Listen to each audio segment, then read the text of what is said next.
서울 강남의 고층 빌딩 로비를 빠져나오는 순간 나봄의 다리가 후들거렸다. 10년 동안 쌓아 올린 모든 것이 한순간에 무너졌다. 사장실에서 들은 마지막 말은 아직도 귓가에 맴돌았다.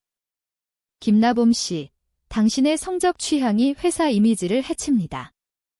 해고입니다. 동료였던 지은이 보낸 이메일 한 통이 모든 것을 끝장냈다.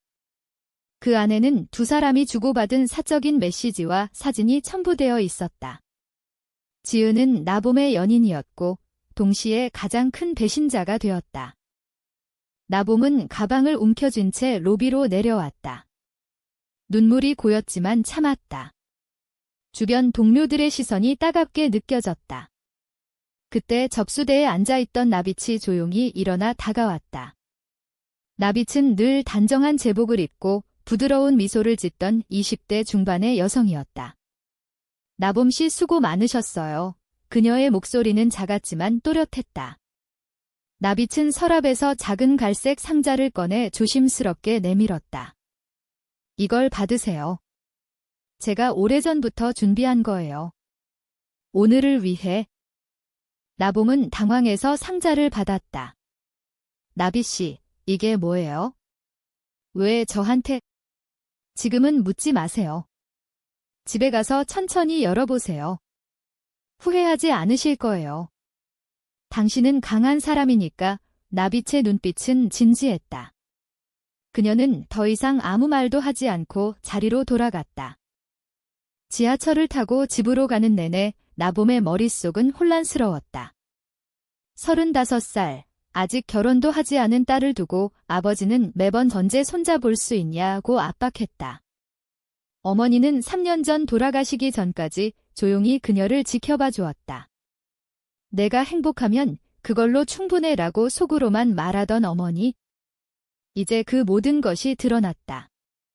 레즈비언이라는 사실이 알려지면 가족은 어떻게 될까? 회사 동료들은 이미 그녀를 피하고 있었다. 집에 도착한 나봄은 문을 잠그고 테이블 위에 상자를 내려놓았다. 손이 떨렸다. 상자를 열자 안에는 USB 드라이브 하나, 손으로 쓴 편지 몇 장, 그리고 오래된 은반지 하나가 들어 있었다. 편지의 필체는 분명 어머니의 것이었다. 사랑하는 나봄아, 엄마는 내가 어떤 사람인지 오래전부터 알았단다. 세상이 이해하지 못해도 엄마는 항상 내 편이야. 이 USB에는 내가 회사에서 받은 부당한 대우를 증명할 자료들이 있어. 나빛이라는 아이를 믿으렴. 엄마가 부탁해 둔 거란다. 포기하지 마. 내 인생은 아직 시작이야. 나봄은 눈물을 참지 못하고 울음을 터뜨렸다. 어떻게 어머니가 이 모든 걸 준비했을까? USB를 컴퓨터에 연결했다. 파일을 열자 회사 내부 메모, 이메일 기록, 성소수자 직원에 대한 차별 지시 문서들이 쏟아져 나왔다. 사장이 지은에게 그런 직원은 빨리 정리하라고 지시한 기록까지 있었다. 나봄의 가슴이 세차게 뛰었다. 분노와 동시에 희망이 피어올랐다. 그날 밤 그녀는 잠을 이루지 못했다. 내일 나빛을 만나야겠다고 결심했다. 10년의 경력을 빼앗긴 대가로 이제 그녀는 싸울 무기를 손에 쥐었다. 하지만 그 싸움이 가족을, 자신을 얼마나 아프게 할지 아직 알지 못했다. 다음 날 아침, 나봄은 회사 근처 작은 카페에서 나빛을 만났다. 나빛은 이미 사직서를 제출한 상태였다. 저도 더 이상 그곳에 있고 싶지 않았어요.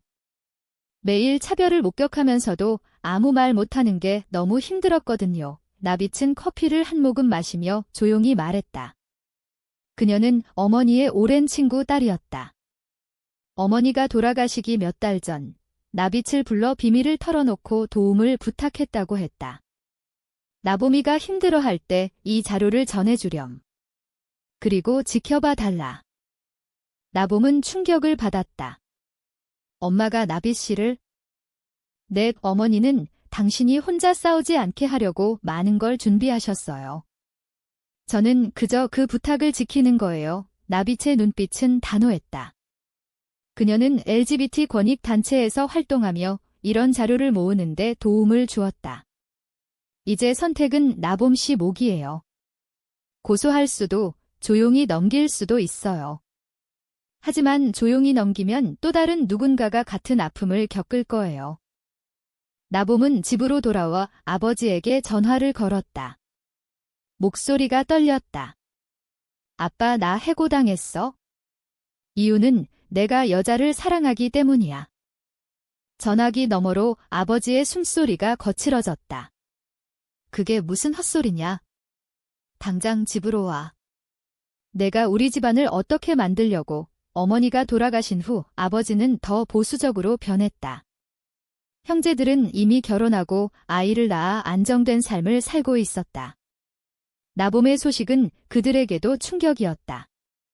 형은 언니 때문에 우리가 창피해서 어떻게 살아라고 했고, 여동생은 울면서 전이가 왜 그런 선택을 했어? 라고 물었다. 그날 밤 나봄은 거울 앞에 서서 자신을 바라보았다.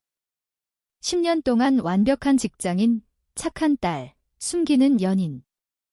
이제 모든 가면이 벗겨졌다. 마음속으로 지은을 원망했다. 왜 날 버린 거야? 하지만 동시에 스스로를 탓했다. 내가 너무 오래 숨겼나? 나비책에 다시 연락이 왔다. 자료를 변호사에게 보여줄까요?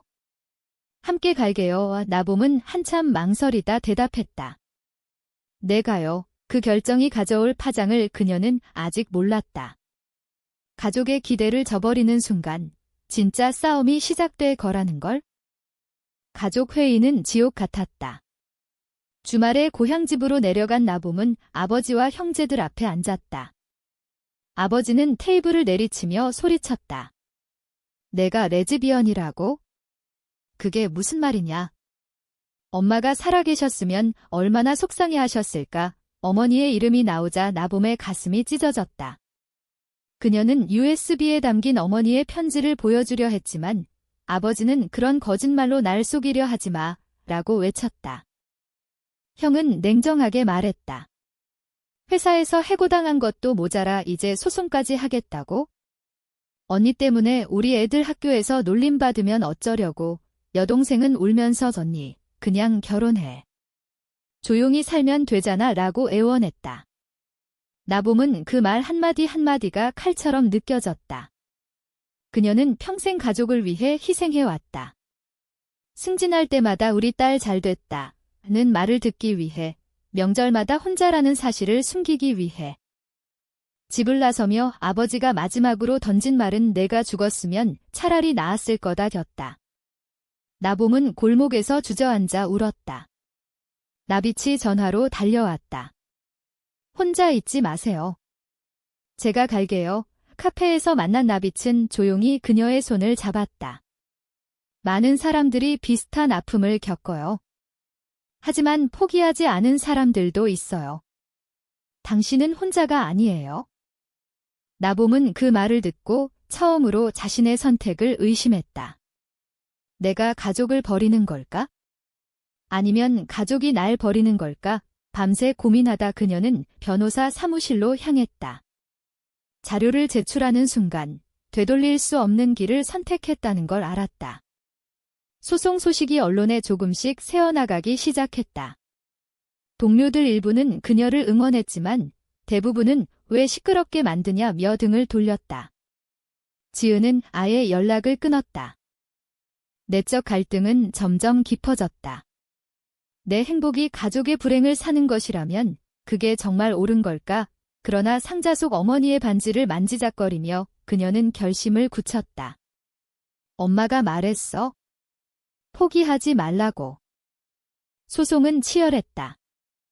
회사는 강력하게 부인하며 나봄을 회사 규율을 어긴 직원구로 몰았다. 언론 일부는 동성애자 직원의 과도한 요구라고 보도했다. 나봄은 매일 댓글과 메시지로 공격당했다. 그냥 조용히 살면 될 걸 왜 난리냐, 가족 생각은 안 하냐는 말들이 그녀를 짓눌렀다. 한편 나빛은 그녀의 곁을 지켰다. 단체 모임에 데려가 다른 성소수자들의 이야기를 듣게 했다. 그곳에서 나봄은 처음으로 나처럼 사는 사람들 글 만났다. 그들은 상처를 공유하며 서로를 위로했다. 우리도 가족에게 버림받았어요. 하지만 지금은 당당하게 살아요. 그 말들이 나봄에게 힘을 주었다. 그러나 새로운 배신이 기다리고 있었다. 오랜 친구 하나가 인터뷰에서 나봄이는 원래부터 이상했어 라고 말했다. 그 친구는 과거 나봄의 비밀을 알고 있었다. 나봄은 배신감에 몸서리쳤다. 사람을 믿는 게 이렇게 아픈 일인가? 고소 과정에서 회사 내부 증인들이 나타나기 시작했다. 다른 피해자들도 용기를 내 증언했다. 재판정에서 나봄은 떨리는 목소리로 말했다. 저는 10년 동안 열심히 일했습니다. 그런데 단지 사랑하는 사람이 여자라는 이유로 모든 걸 빼앗겼습니다. 이건 차별입니다. 가족은 여전히 연락을 끊었다. 아버지는 내 소송 때문에 동네 사람들이 수군거린다며 전화를 끊었다. 나봄은 혼자 아파트를 지키며 매일 울었다. 하지만 상자를 열 때마다 어머니의 편지를 다시 읽었다. 내 인생은 아직 시작이야. 그 문장이 그녀를 버티게 했다. 마침내 1심에서 승소 판결이 나왔다. 회사는 항소했지만 여론이 조금씩 바뀌기 시작했다. LGBT 단체들이 지지 성명을 냈다. 나봄은 처음으로 내가 잘못 산 게 아니구나 라는 생각이 들었다. 그러나 승리의 기쁨보다 가족을 잃은 아픔이 더 컸다. 2심에서도 승소했다. 회사는 적지 않은 배상금을 지불하고 사과문을 발표했다. 나봄은 그 돈으로 작은 카페를 열었다. 그곳은 성소수자들이 편히 모일 수 있는 공간이 되었다. 나비층 카페 매니저로 함께 일했다. 두 사람은 친구 이상, 가족 같은 관계가 되었다. 어느 날 아버지가 카페 앞에 나타났다. 많이 늙어 보였다. 내가 잘 지내나? 아버지의 목소리는 갈라져 있었다. 나봄은 눈물을 참으며 대답했다. 네, 아빠. 저 이제 행복해요. 아버지는 한참 말없이 서 있다가 돌아섰다. 완전한 화해는 아니었지만 작은 변화의 시작이었다. 형제들도 서서히 연락을 해왔다. 아직 완벽하지 않았지만 문은 열리고 있었다. 나봄은 창가에 앉아 서울의 야경을 바라보았다. 10년의 상처, 배신, 눈물, 그리고 새로운 시작. 상자 하나가 모든 걸 바꿨다. 어머니의 사랑과 나빛의 용기가 그녀를 구했다. 이제 그녀는 다른 사람들을 도울 수 있는 사람이 되었다. 이 선택이 옳았을까요? 가족의 기대를 저버리고 자신의 진정한 자아를 선택하는 것이 정말 잘못된 일일까요? 당신은 어떻게 생각하시나요?